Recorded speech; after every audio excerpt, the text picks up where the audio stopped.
Ամերիկացիները հնարավոր է բաց թողնեն ռուս-ուկրաինական պատերազմը դադարեցնելու անցած շաբաթ սկսված եռակողմ բանակցությունների հաջորդ ռաունդը, որը պետք է տեղի ունենար վաղը Աբու Դաբիում։ Արդյոք բանակցությունները հաջող կլինեն առանց Թրամփի բանագնացների, Սթիվ Ուիթքոֆի եւ Ջարեդ Քուշների, լրագրողները հարցրել են Սպիտակ տան ղեկավարին։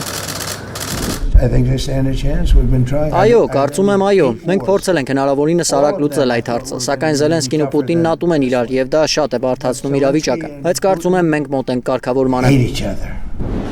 Հնարավոր է վաղն ընդհանրապես հանդիպում չլինի։ Զելենսկին էր հայտարարել, որ Միացյալ Նահանգների միջնորդությամբ Ուկրաինայի եւ Ռուսաստանի բանակցությունների հաջորդ փուլի ամսաթիվը կամ վայրը կարող է փոխվել։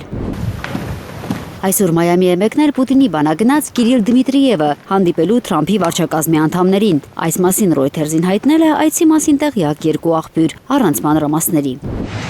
Ռուսաստան-Ուկրաինա մեկշաբաթյա էներգետիկ հրադադարը, որը համաձայնեցվել էր ԱՄՆ նախագահի միջնորդությամբ, կարծես գործում է։ Համենայն դեպս այս գիշեր Ուկրաինայի էներգետիկ օբյեկտներին հարվածներ չեն եղել։ Այս մասին հայտարարել է Զելենսկին, միևնույն ժամանակ պնդելով, թե Մոսկվան ինտենսիվացրել է հարվածները լոգիստիկ կարևոր հանգույցներին։ Ուկրաինայի նախագահի խոսքով ավիահարվածներից վնասվել են Դոնեցկի գազային ենթակառուցվածքները, Դնեպրում վնասվել է էներգոարտադրող վագոն, իսկ Խարկովի մարզում բալիստիկ հարված է հասցվել ամերիկյան Philip Morris ընկերության պահեստներին, ինչի հետևանքով խոշոր հրդեհ է բռնկվել։ Անօդաչուներով հարվածներ են եղել նաև Նիկոպոլում, Խերսոնի, Խարկովի, Սումիի եւ Չերնիգովի մարզերի սահմանամերձ շրջաններում։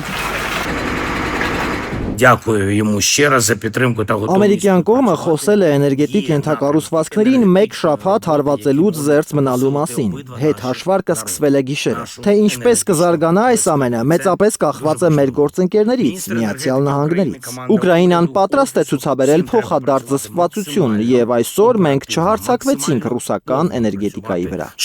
Результат був.